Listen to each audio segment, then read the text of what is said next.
여러분 그 영화 10개 엑소더스 이집트 왕자 이 얘기를 들으면 딱 떠오르는 주인공이 누가 있죠? 모세. 예, 우리 선생님 잘 얘기해 주셨습니다. 모세. 예, 모세가 주인공이죠. 그렇죠?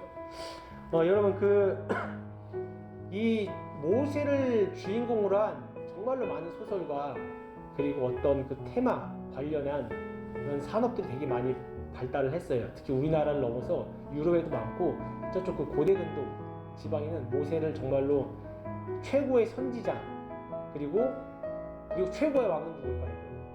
선지자 모세입니다. 성경 말씀에 있는 왕 중에 최고의 우리가 알고 있는 왕이 있는데 지난주에 말씀에 나왔던 주인공인데 저기 아랍 쪽 그쪽 나라 중동 근동 지방에 가면은 최고의 선지자면은 모세를 보는데 또 최고의 왕은 누굴까요? 지난주에 말씀에 나왔어요. 다윗 맞습니다. 이 두 사람은 끊임없이 역사적으로도 계속 이렇게 드러나고 회자되고 알려지고 있어요.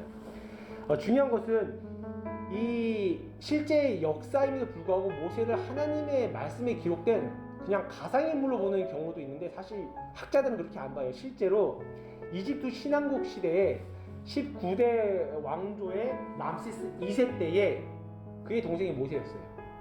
네, 실제 사건입니다. 그러니까 이게 근거가 출애굽기 1장 11절 말씀을 보면 그 내용을 가지고 이제 학자들이 예수님을 모르는 사람들, 하나님을 모르는 사람들이 역사학적으로 연구를 많이 해요. 이게 성경이 진짜인가 아닌가. 그러면서 다양한 각도에서 이 문화와 상황을 배경을 다 만들어 확인하는데 그 중에서 이제 모세라는 인물이 실제고 역사적으로 있었다라는 것. 그래서 아까 말한 10개나 뭐 그런 모세와 관련된 이야기를 보면은 람세스하고의 이렇게 다툼, 그리고 노예 해방하는 이런 내용이었죠. 제가 이 얘기를 왜 했냐면은 오늘 신명기 말씀이 바로 이 본문이 모세가 누구에게 말하는 겁니까? 지금 딱 봤을 때 느낌이 누구에게 말하는 것 같아요? 예? 모세가 지금 누구에게 얘기하는 것 같아요? 이 내용을 하나님께서 모세에게 전달해 주셨는데 그 말씀을 모세가 누구에게? 그렇지, 다른 이스라엘 백성들한테 지금 얘기하는 거예요. 근데 우리가 지금 알아야 될 건 뭐냐면은 이 신명기라는 책을 보게 되면은 이게 1장에서 4장까지가 모세가 고별을 설교하는 거예요. 고별 설교. 고별이 무슨 뜻입니까? 이제 빠이빠이 헤어지는 거예요. 어디로 헤어져요? 모세가 지금 죽을 날이 다 됐어요. 나이가 이제 120세 다 가까워서 모세가 누구랑 빠이빠이 합니까? 이스라엘 백성들하고 여태까지 이끌어왔던 이스라엘 백성하고 이제 헤어지는 시간이에요. 그리고 1에서 4장까지가 고별설교 1편이 되고 5에서 27장까지가 고별설교 2편이 됩니다. 나머지는 모세의 죽음에 관한 이야기가 나와요. 그러니까 지금 모세는 엄청나게 지금 중요한 순간인 것이죠. 그렇죠? 자, 여러분 그 6장에 보면은 딱 그 나오는 그 말씀이 6장에 쭉 나오다가 3장 저희가 읽었잖아요. 근데 4절에 보면은 이스라엘아 들으라 이렇게 얘기해요. 이스라엘아 들으라. 이게 들으라라는 말이 혹시 여러분은 그 요즘 우리 환선생님 알 수도 있을 텐데 우리 쉐마라는 얘기 들어봤나요? 쉐마라는 얘기 들어봤어요 혹시? 히브리어로 쉐마 들어봤어요? 이 성경 어른 설교를 많이 듣다 보면은 가끔 쉐마가 나와요. 쉐마의 뜻이 뭐냐면은 주의하여 들으라 라는 뜻이에요. 주의하여 들으라. 근데 아까 지금 여러분 이 세상의 진리는 오직 예수라고 하는데 사람이 가장 진리를 말할 때가 언제인 줄 아세요? 생각해 보세요. 지금 이 말, 예? 오케이, 죽기 전에. 맞아요. 그래서 유언은 여러분 거짓이 없어요. 맞지요? 왜냐면은 여러분이 지금 병원에서 어떤 이유인지 모르지만 어떤 상황인지 모르지만 나이가 들어서 그럴 수 있지만 이제 죽는다고 생각해 보세요. 이제 나의 죽을 날이 정말 가까워서 며칠 안에 죽을 것 같으면은 이제 뭐든지 정리를 다 해야 돼요. 그치요? 정리하면서 가장 중요한 것을 누구한테 얘기하겠어요? 자기가 가장 사랑하는 누구? 가족. 그렇지요. 내 아이, 내 부모님에게 말한단 말이에요. 그러니까 지금 모세는 여러분 120살에 죽었잖아요. 120 하나님의 부름을 받습니다. 정확하게는 죽음 이후의 사건은 안 나와요. 뭐 목이 잘려 죽거나 뭐 순교 이런 얘기가 나오지 않고 하나님을 따라 느보산에 올라가서 사라져요. 성경은 그렇게 말해요. 그러니까 우리 세상적으로 말하면 죽은 거예요. 그 이후부터는. 근데 중요한 것은 모세는 지금 가장 자기에게 중요한 얘기를 나이가 다 돼서 하니까 그건 유언이자 정말 질리고 더군다나 하나님께 주신 마음을 가지고 지금 대언하고 있는 과정인 거죠. 그러니까 이 내용이 얼마큼 중요한 건지 배경이 이해되시죠? 그렇죠? 여러분도 죽을 날 앞두고 얘기할 수 있다는 거, 그걸 투영을 시켜보라는 뜻입니다. 자, 그렇다면은 이제 아까 말씀드린 대로 5절에서 이제 4절에서 이스라엘아 들으라 이야기가 나오는데 제가 한번 읽어보겠습니다. 이스라엘아 들으라 우리 하나님 여호와는 유일한 여호와시니. 지금 모세가 이스라엘 백성에게 유일한 여호와시니 라고 얘기해요. 5절 너는 마음을 다하고 뜻을 다하고 힘을 다하여 내 하나님 여호와를 사랑하라. 다시 읽을게요. 마음과 뜻과 힘을 다해 하나님 여호와를 사랑하라 얘기해요. 마음과 뜻과 힘. 자, 마음과 뜻과 힘입니다. 여러분, 그 마음은 보이지 않지요. 우리 내면이라고 하잖아요.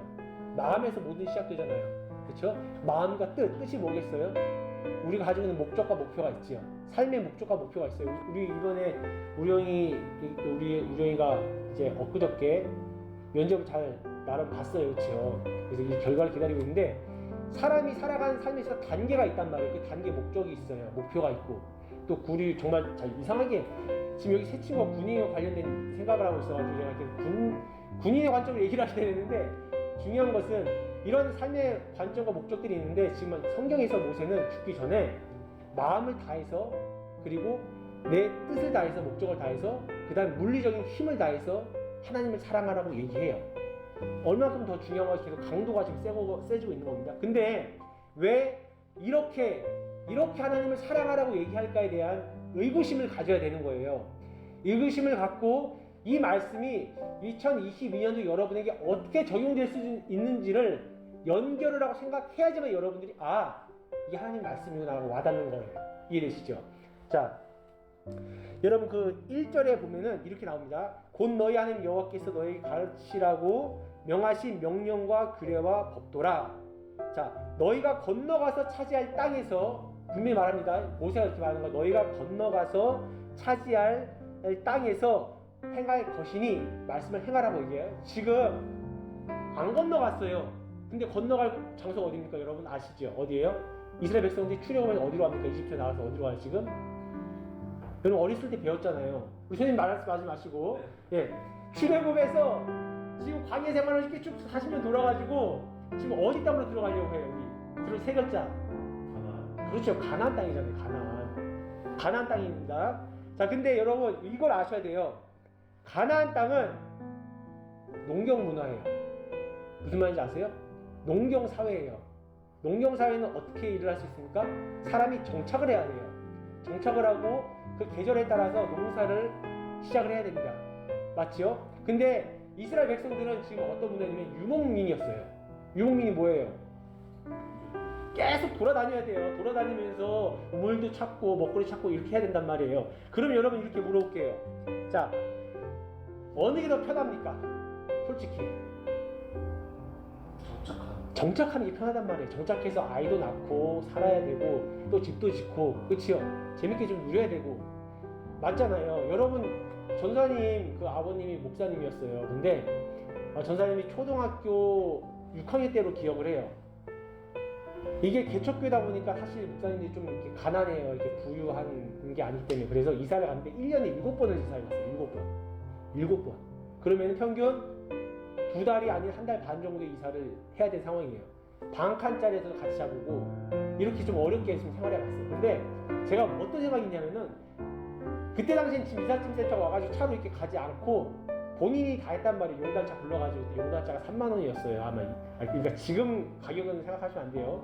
그러니까 3만 원, 5만 원이었는데 불러가지고 아버지께서 그 노끈으로 책을 항상 싸시는 거예요. 그래서 저는 6학년 때 우리는 왜 이렇게 힘드냐, 이렇게 옮겨 다니냐, 좀 정착을 해 살았으면 좋겠다 이런 생각 항상 있었단 말이에요. 근데 말씀을 준비하면서 정말로 정착하는 게 좋은 이유인데 이 농경 생활하는 가나안 문화에는 특징이 뭐냐면은 농사를 지으니까 여러분 우리나라의 그 유교 문화 아시죠? 물 떠놓고 뭐 합니까? 예? 의식 있죠? 이거 뭐예요? 비나이다. 우리 유교 문화의 전통적인 비나이다 문화 있잖아요. 신관 있잖아요. 그것처럼 당시 고대 근동에도 농경 생활이다 보니까 재물의 신도 있고 농사의 신도 있고 날씨의 신도 있었단 말이에요. 풍요의 신도 있었고. 그러니까 이 가난한 사람들은 항상 빌어요. 그리고 와서 우리에게 부유하게 해주십시오라고 얘기를 한단 말이에요. 하늘을 바라고 자연신관이 있단 말이에요. 하나님을 몰라요. 근데 여러분 보세요. 이스라엘 백성이 항상 떠르다 다니다가 정착해서 그 사람들 본단 말이에요. 먹고 살아야죠. 농사를 지어야죠. 농사를 짓다면 어떤 일이 발생합니까? 아, 저렇게 비는 거구나. 저렇게 뭔가 의식을 해야 되는구나. 이렇게 생각하겠죠. 이거를 하나님께서 아셨기 때문에 1장에서 6장 1절에서 모세를 통해서 죽기 전에 가장 중요한 하나님을 떠나지 말라고 명확하게 명징하게 얘기한다는 거예요. 자, 이게 성경의 본문의 큰 그 저수지입니다. 이걸 신명기에서 가장 중요한 이 테마, 고별절기 두 번째 편의 첫 번째를 여러분들이 인식을 하고 있어야 됩니다. 이 개념을 인식하면 그때부터 구약의 하나님이 나중에 신약의 그리스도와 그 다음에 우리까지 어떻게 연결되는지를 알게 돼요. 자, 제가 이 부분 이제 얘기했고, 이제 실제로 여러분들께 실제적인 이야기를 이제 좀 드리겠습니다. 여러분들이 보는 것이 있어요. 첫 번째 원리입니다. 사람은 눈에 보이고 귀에 들리는 것으로 만들어집니다. 다시 한번 얘기합니다. 사람은 눈으로 보고 귀에 들리는 것으로 만들어져요. 여러분 지금 핸드폰 갖고 다니는데 정말로 다양한 정보들이 많이 있어요. 제가 그 통계를 이렇게 한번 봤어요. 하루에 그 유튜브를 몇 시간 보는가? 자, 몇 시간 볼 것 같아요? 초중고 통계예요. 3시간. 편하게 얘기하면 뭐 답을 여러분 들으려고 하는 게 아니라 전 봤으니까 몇 시간 볼 것 같아요? 편하게. 자, 이렇게 나중에 코로나 시기에서 학교를 안 가는 시기 2년째 됐죠? 지금 통계가 있고 코로나 이전 통계가 있어요. 자, 코로나 이전, 코로나 이후 몇 시간일 것 같아요? 평균. 중고등학생. 참고로 내려가면 내려갈수록 많지가 않고 오히려 고등학생도 많은 걸 제가 봤어요. 예. 대학생은 뭐 얘기도 할 거 없고, 예. 학교 다니면서니까. 자, 제가 얘기할게요. 코로나 이전에는 2시간 20분, 30분. 예. 코로나 후에 몇 시간일 것 같아요, 그러면? 평균? 4시간 넘고 5시간 사이가 돼요. 엄청 하루에. 자, 제가 뭘 얘기하고 싶냐면요. 여러분 그 4, 5시간 동안에 각자 사람마다 보는 게 다 다를 겁니다. 맞죠? 이스라엘이 농경사회의 신관을 접하고 나중에는 여호수아 사사기하면 하나님을 떠나요. 실제로 정말 실제로 떠나요. 그래서 하나님께서 진노하세요. 그리고 모세에게 계속 설교를 들려주시고 모세와 같은 사사기의 예언자들을 계속 보내세요. 매 시대마다 다시 돌아오고 요청하시는 거란 말이에요. 성경의 큰 틀이 뭐냐면은 하나님을 떠났다가 하나님께 돌아오는 건데, 중요한 건 이 말씀 여러분들에게 2020년에 적용을 할 때 어떻게 해야 되냐면은 여러분들이 하나님을 정말 알고 있는지를 점검하는 것이 매일마다 내가 접하는 것을, 내가 보고 듣는 것이 나를 만들어가는 것을 알고 내가 하나님을 정말로 만나고 경험했는가, 정말 알아가기 원하는가로 연결을 해야 된다는 거예요. 여러분이 주일날에서 말씀을 듣는데 이걸 피상적으로 듣고 나에게 적용이 안 되면은 미안하지만 여러분 30, 40이 돼도 하나님을 실제로 만나지 못해요. 그냥 내가 교회 나오니까 그리스도인이야 라고 생각은 하는데 삶은 여전히, 미안해요, 이 남자친구가 이렇게 삶은 여전히 밤늦게 컴퓨터에서 야동을 보고 있고, 그 다음에 음란하게 사람들을 쳐다보고, 여전히 거짓말로 사람들을 속이고, 사업하면서 속이고, 돈을 가로채기 원하고, 내 중심대로 살고, 그리고 도둑질도 하게 되고, 뭐 삶을 다 이렇게 사는 거니까 죄도 몰래 좀 짓고. 그래서 빌 하이베스 목사님은 믿음이란 안 보이는 데서 행동하는 거라고 이야기를 해요. 진짜 그리스도인은요, 삶이 일반적인 사람하고 다르단 말이에요. 이해되세요? 예. 우리는 그것을 하면 안 된다는 것을 알면서도 그거를 이길 힘은 없어요. 그래서 예수님 곧 말씀이 필요하다는 거예요. 이해되십니까? 저는 여러분들이 여기서 오셔가지고 형식적으로 그냥 예배 드리고 가기를 바라는 것이 아니라 이런 시간들이 쌓이고 계속 쌓여서 하나님께서 여러분에게 찾아오시고 만나신 때가 있어요. 정말 전도사님도 대학교 때 별반짝이 없었어요. 그냥 살았어요. 저도 그냥 살았단 말이에요. 그냥 살고 뭐 거짓말도 하고 때로 나쁜 짓도 하고 정말로 음탕한 눈으로 사람 쳐다보고, 뭐 전도사님이라고 뭐 음란하고 고등학교 때 대학교 때 안 본 줄 아세요? 봤어요. 죄를 졌단 말이에요. 저희 속으로 가가지고 다 드러낸단 말이에요. 결혼했잖아요, 전사님이. 결혼하면 안 보죠. 근데 그 생각을 갖고 가요. 그 생각을 가지고 여자들을 보고 사람들 볼 때가 있단 말이에요. 전사님도 사람이니까 실수를 하는 거예요. 계속 그거에 대해 더 민감해지고 조심스럽고 주님 앞에 기도하고 나아가려고 하는 몸부림을 치는 거지, 전도사라고 목사라고 나이가 있다고 음란하지 않은 게 아니라는 거예요. 이해되십니까? 전 여러분에게 실제적인 걸 얘기하고 싶은 거예요. 형식이 아니라. 그렇듯이 물론 제가 성과 관련돼서 얘기를 하지만 사실 그 뭐 돈도 포함될 수 있고 뭐 다른 여러 가지 권위도 포함될 수 있고 권력도 포함될 수 있습니다. 사람 연약함이 다 달라요. 어쨌든 중요한 것은 여러분들이 실제 삶에서 뭘 보고 뭘 경험하냐라는 겁니다. 여기서 어떤 개념이 나오냐면요, 우상이라는 개념이 나와요. 우린 보통 우상하면 뭐라고 생각합니까? 어떤 조각상, 돌, 나무 이걸 보통 많이 생각하지, 그렇지요? 근데 성경에서는 그 우상도 얘기하지만 정말 우상의 정의는 뭐냐면은 이 말씀의 기준에 보면은 마음과 뜻과 힘을 다해서 하나님보다 더 좋은 것이 있으면 그게 우상이 되는 거예요. 이해됩니까, 여러분? 네, 정말입니다. 이것이 진실로 와닿고 실제로 와닿으려면 여러분들이 하나님을 그래서 만날 필요가 있는 거예요. 그래서 기독교 신앙은 체험신앙입니다. 들음으로부터 믿음이 시작된다는 로마서 말씀을 통해서 볼 때, 말씀을 들음으로써 여러분들이 개인적으로 말씀을 보고 기도함으로써 시간이 가면서 아, 하나님께서 계시다는 거는 깨달음, 심리적인 깨달음 스스로 가게 돼 있어요. 그러면은 죄와 점점 멀리 살려는 능력들이 있어집니다. 그걸 성화라고 해요. 교리적인 용어로 성화라고 합니다. 이 단계를 넘어서 점점 그 삶에서 깨끗해질 때 그 사람이 하나님께 쓰임 받게 되고 그 사람이 하나님의 열매가 그때 드러나는 겁니다. 성령 열매 9가지, 오래 참음, 기쁨, 사랑 이런 것이 나오게 된다는 거예요. 여러분 이제 시작하는 인생의 첫 발을 내디뎠어요. 내디뎠을 때에 그 방향성을 온전히 잘 잡고 가야지 진짜 그리스도인이 뭔지를 알게 된다는 겁니다. 그래서 이렇게 얘기할게요. 우상은 하나님 안에서 제어되지 않은 욕망이다라는 다른 표현을 마지막으로 하겠습니다. 마지막으로 합니다. 하나님 안에서 제어되지 않은 욕망. 여러분 하나님이 없으면요, 이 사회에서는 누구만 기억합니까? 이 사회는 어떻게 누구만 기억해요? 간단하게 1등만 기억하잖아요. 스펙 사회잖아요. 그렇죠?